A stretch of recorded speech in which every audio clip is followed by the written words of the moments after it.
Manchester United fans, there is a lot happening around Old Trafford right now, and today's update could be one of the most important of the entire pre-season. Manchester United are preparing to face Paris Saint-Germain in Gothenburg, and this is not just another friendly. This is a serious test for Michael Carrick and his players as the new season gets closer. There is also major news surrounding Marcus Rashford, a huge question mark at left.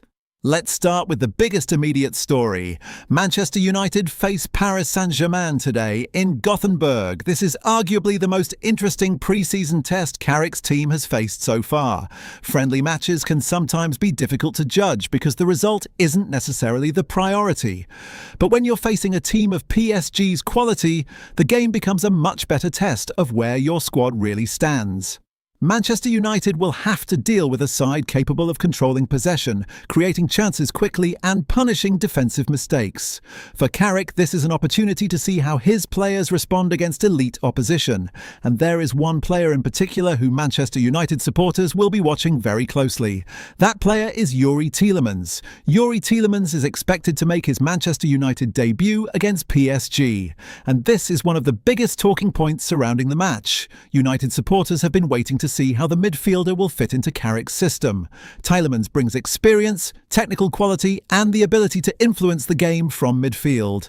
But the important question is not simply whether Tielemans is a good player. The real question is, how will Carrick use him? Will he play deeper and help United control possession? Will he be given more freedom to move forward? Could he operate alongside Bruno Fernandez, or will Carrick use him in a more disciplined midfield role? Those are the tactical questions that could begin to receive answers against PSG. And that brings us to another important development, because Bruno Fernandez is also back with the group. Manchester United captain Bruno Fernandez is another key player expected to feature. His presence could make a major difference. Fernandez has been one of United's most important creative players, and having him available alongside Tielemans gives Carrick another opportunity to experiment with his midfield. Imagine the possibilities. Tielemans providing control and technical quality, Fernandez operating between midfield and attack, and the rest of the team providing the pace, movement and defensive balance around them. Of course, one pre-season game won't tell us exactly what Carrick's strongest starting 11 will be, but it can give us clues. And PSG should provide the perfect opponent for those clues. If United can compete with PSG in midfield, maintain possession and create chances, supporters will have plenty of reasons for optimism. But if United struggle to control the game, it could also highlight areas that still need strengthening before the season begins. And one of those areas is becoming increasingly obvious. Left-back Manchester United continue to look at Newcastle United's Lewis Hall as they search for a solution at left-back. But there is a major problem. Newcastle do not want to sell. That makes this transfer increasingly difficult.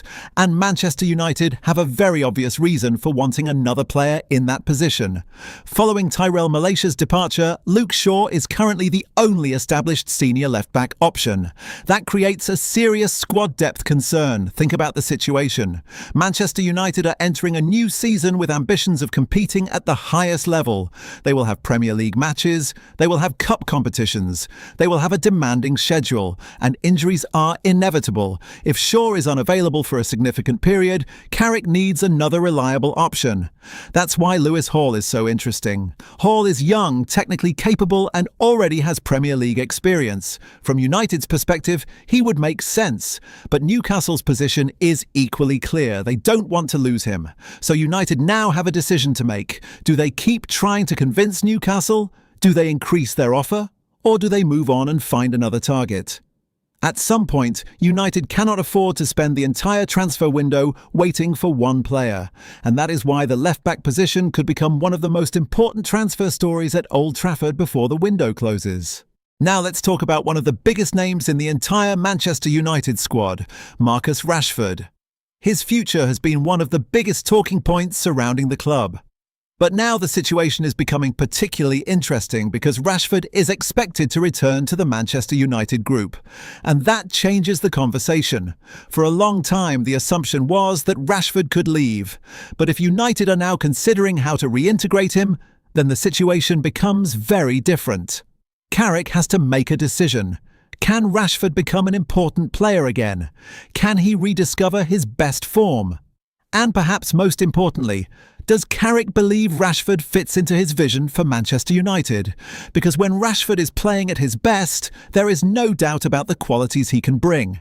He's fast, he's dangerous in transition, he can score goals, he can create opportunities, and he has already shown that he can produce big moments for Manchester United. The problem is consistency, and that's where Carrick's management could become crucial. If Carrick can get the best out of Rashford, United may suddenly have an attacking option they don't need to replace. That could also affect the club's transfer strategy. If Rashford stays, United may decide they don't need to spend heavily on another winger. Instead, they could focus their resources on other areas of the squad, and that brings us back to midfield and left-back. Manchester United have also completed the signing of Colombian midfielder Cristian Orozco. The teenager arrives from Fortaleza and represents another investment in the future. At just 18 years old, supporters shouldn't expect Orozco to immediately become a first-team starter. That's not necessarily the point of this signing.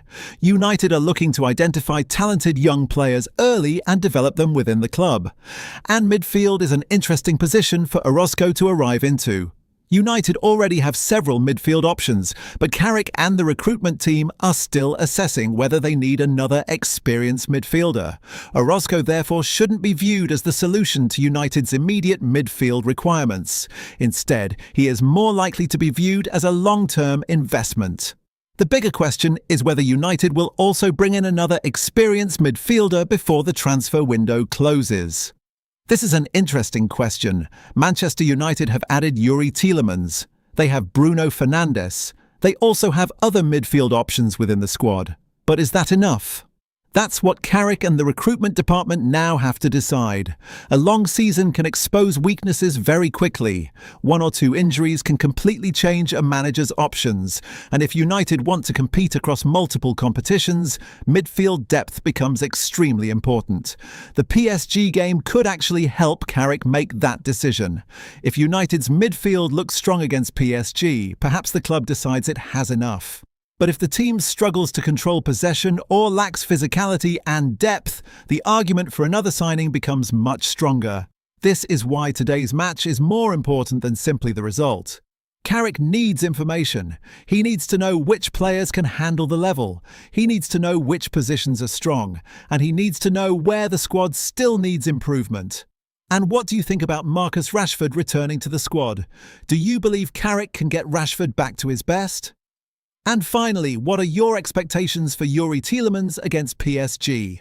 Let me know your thoughts in the comments. If you enjoyed this Manchester United update, make sure you hit the like button. Subscribe to the channel if you haven't already, and turn on notifications so you don't miss the next Manchester United breaking news update.